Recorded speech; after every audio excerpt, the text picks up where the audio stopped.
All righty, here we go. Realtor Fight Club, episode 69. We should Oh celebrate. God, Monica. She's editing this out anyway, right? Sheesh. Not on our YouTube. Hold on. Leave it. Leave it. Don't stop. Yeah, just leave it. All right, cool. All righty. Wait, am I recording? Yes, I am. Yep. Right. Yeah. Welcome to another episode of Realtor Fight Club. What's up, Jennifer Merlin? I am ready to fight you today. Damn, you're coming out of the corner like Duke's up. Yeah, I got all my battle gear on too because this is going to be a good one. This is going to be I'm padded up today. Last episode was a good one. I feel like we're duking it out again hard. Hit it. All right. I'm not going first. You're not? Nope. Oh, all right. Well, thank you for joining us for another episode of the Realtor Fight Club. In today's episode, Jen and I are going to duke it out over this question. If the sellers are offering below your commission fee, below your accepted commission fee, do you ask the buyers to make up the difference? So in other words, if you're in a 3% market and the sellers are offering a 2.5% commission, do you ask your buyers to make up the difference? All right, you go first. Now that throws me for a loop because usually I know, usually just plow right through like the Kool-Aid man. That's exactly right. But today I'm going to respectfully mute myself.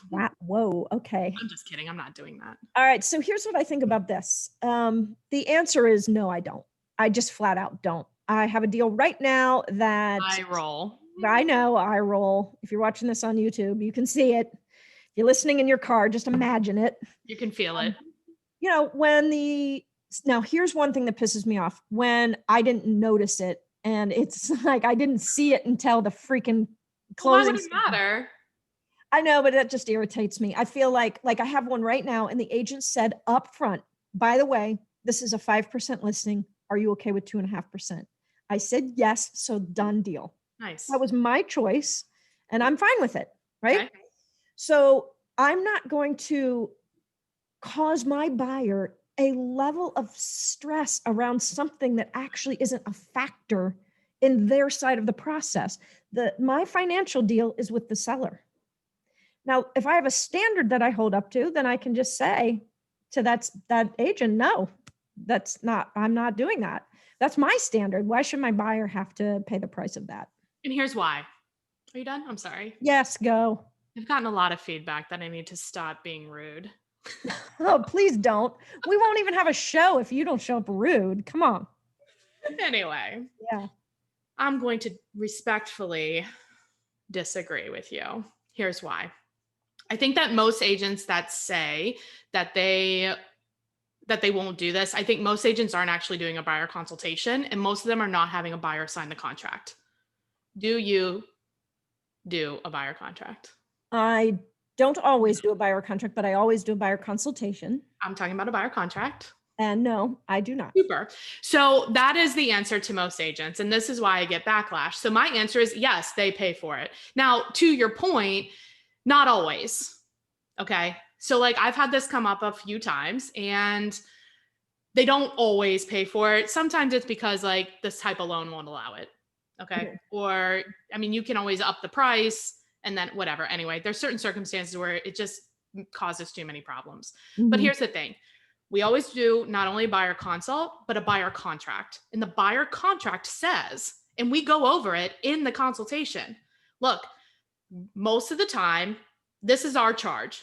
And 99.9% of the times, it is covered by the seller. In certain cases, it's not. And here's how we're going to handle it. If it's not, I will tell you up front. You can decide if you want to see the house. It's not a problem. That's it. Mm-hmm. Okay, so I used to use the exclusive, right, the buyer contracts exclusively when I started out. My first 5 or 6 years in real estate, I used them all the time. I never once held anybody's feet to the fire. For me, that contract, that piece of paper, which I do go over in a buyer's consult, is more about the conversation with them, that this is how I work. This is my expectation. This is what you can expect from me. Okay. It's more about that moment of saying the things that need to be said and setting expectations, which is what agents don't do. I stopped having clients sign it because I was never going to enforce it. Then why have a listing contract? Just for me, I chose for what that contract says. I don't feel like I need to enforce that. For the listing contract, I need to enforce that. So that's my choice. But then why don't you just have them sign the buyer contract? Then you can decide if you're going to enforce it or not. Because part of the way I discuss it is that we're operating at a certain level of trust in this partnership. And no, I just use it as almost talking points of it. No, I agree with you. And I think that's a great way to use it. And they should sign it like they do every other business transaction. And I think this could be where you're dealing with mostly people you know, and I'm dealing with most of the people I don't know. 100%. The distinction. But even people I know sign it. They sign it fast. I make them sign it faster because they're the crazier ones. You know what I mean? Like they're the ones that are going to be like, they knew me when I was, whatever, right? Like, oh, that's okay. Those babies.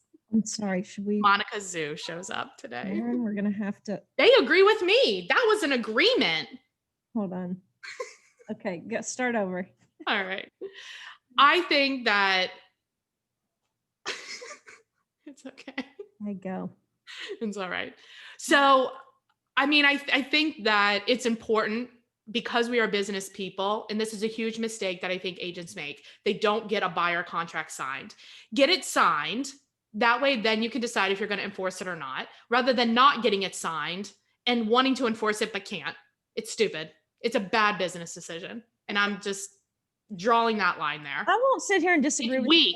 Agents should do it. They should. I don't. Then why don't you? I just don't. I haven't found it necessary. It is necessary. I don't have that problem in my business. It's not because you have the problem. You don't just do things because you have a problem.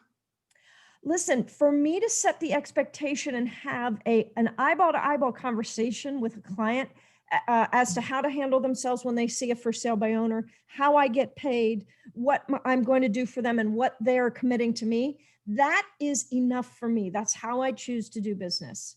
But here's the thing that most agents do. They don't even have that fucking conversation. I mean, true, right? But we'll just say, I mean, God, I'm just like having PTSD about that dumb episode about, do you show them a property before having the consultation? Oh my God. Have the consultation. Anyway, so let's just assume they're having the consultation. Get the contract signed. You can decide. Okay, so real life example. It happened a couple of times. I can think of the 2 times, but I know that there was like at least a third, maybe a fourth that it's happened where the commission that I charge was greater than the commission being offered by the seller. Mm-hmm. Okay. So in one of the scenarios, I told the buyer before we went to see it, hey, look, they are not offering this. There's a couple of ways to get around it. What do you want to do? If you want to see the house, we can talk, and you like it, then we could talk about how to handle it. If you don't want to see the house, like you just need to know that's what's happening. That's what's happening. Mm-hmm. And they were like, I still want to see the house. They wanted to buy the house. That's fine. You can just like, in this case, we were able to up the purchase price and include it like in their loan. Mm-hmm. So it's all good. Mm-hmm. The other time, my heart, got in the way or whatever. Oh, wait a second. It was like a VA loan. Okay. Yeah. It was really because the lender wouldn't allow it. So I was like, fine. Mm-hmm. It was a VA loan. The lender was being a douche. They wouldn't like allow this I don't know. They just wouldn't allow it. So I was like, I'm not even going to deal with it. Usually if they're just being stupid because it doesn't check their box, which was what was happening, I'm like, okay, how can we make sure that your box is checked and I still get paid because you're getting paid? Right. But sometimes instead of reaching through the phone to choke them out, I'm just like, it's not even worth it. The property's $1 anyway. Like, it just doesn't make much difference. Right. You know what I mean? Like, do you work for free? Huh? You worked for free? No. It was like a percent off. Oh, okay. So, I mean, when you're talking a few $100, sometimes Right. you have to decide if I'm going to fight with this person for a week, is it worth a couple $100? Wait a second. That's the No, exact I knew argument. it. That is the exact argument from the episode of should you use your commission to keep a deal together? It's totally different. It's about time versus money. Different. Bull. It's the exact different. That is different. We weren't negotiating my commission. It was the commission that was being offered. It was not up for negotiation necessarily, except between me and my client. That's no, but totally different. The principle you were processing that through was that time is more important than money sometimes. I agree with you, and I knew you would bring that up, but here's the thing. It's a totally different conversation, because if it's me and my client, that's different, even though it's the same principle, than when when I'm not a party of that contract. I'm a party of this contract. Mm-hmm. That's different. I'm a party of the contract where I'm. No, you're not. My commission. That's between the buyer and the seller. It's not you. You're not a party of it. I'm party of another contract, which is the listing contract. You don't sign the listing contract as the buyer agent. Well, I signed the agency representative. Yeah, it's not the same thing. I think it's different. Oh my gosh, I loved it. As soon as you started down that path, I was like, yeah, she's going to say it. She's going to say it. Yes. Good for you for bringing it up. And I still disagree with you. So I think remembers episodes. So I'm glad that I was able to recall. You're banned from remembering all episodes. Okay, good. No, I'm just kidding. Okay, good. All right. Should we go back to our corner? Yeah, I need to regroup on my thoughts here. All right, let's take a short break, hear a word from our sponsor, and when we return, we're going to have the final punches. All right, Sharon, I hope you can, since you're the one that walked in on the house, Sharon, I hope Yeah, she did. She said, call me when you're done so I can come in the house, but she didn't wait. Now all right. Last. No, she didn't. Okay. Yeah. Welcome back to Realtor Fight Club. Now, before we ring the bell for our final round, Jen, did you talk to any other agents? How are they feeling? Yeah, and they're dumb. Listen. No. That means they're siding with me. Yes. Good. Because they don't get a contract signed from the buyer. That's bad business. Bad business. That's one point, but what if you never are going to execute on it? So the question still stands. No, that's not even okay. When I sign a listing agreement with a seller, and if they don't want to continue with the listing agreement, we will get out of the contract. Like, contracts are not worth but the paper they're written on. I mean, it's dumb. We're not going to sue our client, you know? So like, if using that same logic, then why sign a listing agreement? Why sign a buyer's contract? Right. We sign a list. The reason to sign a buyer contract is because we also sign a listing contract. That is the reason. Well, the reason we sign a listing contract is because my broker requires it. Okay. Oh God, we're going to open up a can of worms. Come on. All right. No, listen here. Listen, this is the decision. First of all, the lesson is you're right. Every agent would benefit from having a buyer contract signed. I don't think we should argue that. End episode. End episode. However, if you're not going to do it, please at least have the conversation around the intent of that document, because more agents get in more problem or trouble spots because they don't say, here's what to do when you cross into an open house. Here's what to do when you see a for sale by owner you're interested. Here's how I operate. Here's how I get paid. I'm going to start working for you. Is that what you want from me? If so, this is what you're going to do for me. Like, they don't even say this stuff. This is the real problem.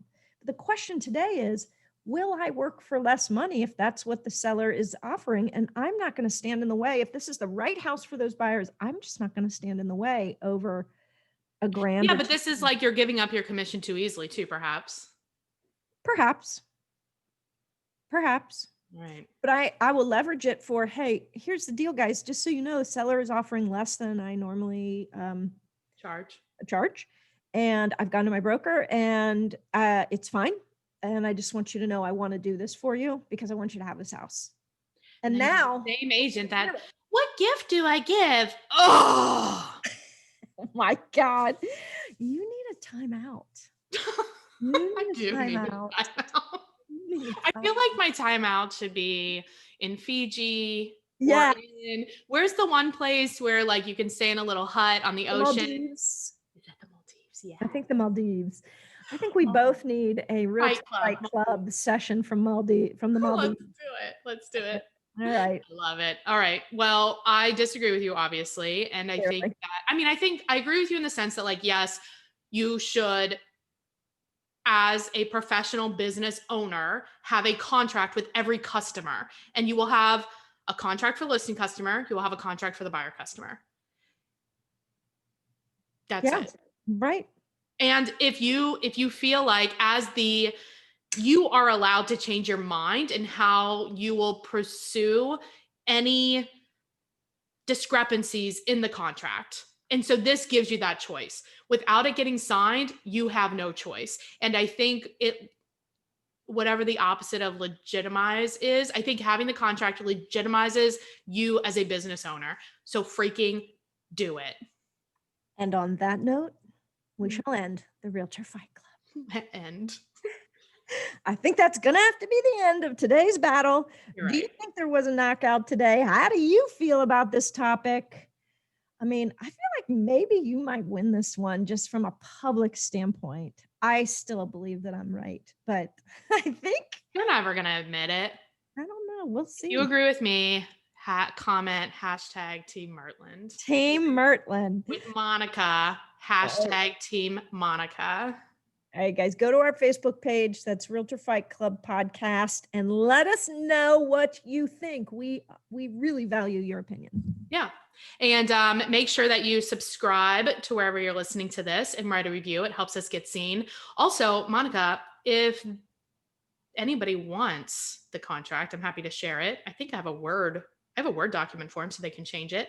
Or there's a board one. But I like the one that I use is kind of like how you were saying it has a step-by-step. So you could have each talking points. Like what if it's a for sale by owner? What if it's a new build? And then it makes sure that you're talking about all the points. So I'm happy to share that. Send me a message. And I'm sure you'll share one that you had previously. Yes. Yeah. I think that's a good idea. We can also post it on the podcast page, but just reach out to us if you're interested in it. It's easier. And then if you have any questions and are thinking about EXP, certainly give me a call or a text, 513-400-1691. Monica, always a pleasure. Always a pleasure. I love this because remember, this is for the greater good of, look, there's more than one way to get it done. There's a right way. There's a right way. Other way. My way. And then there's Mertland's way. And it's just good to know what's going on the other side. That's all. Exactly. I love it. All right. See you next time. Bye.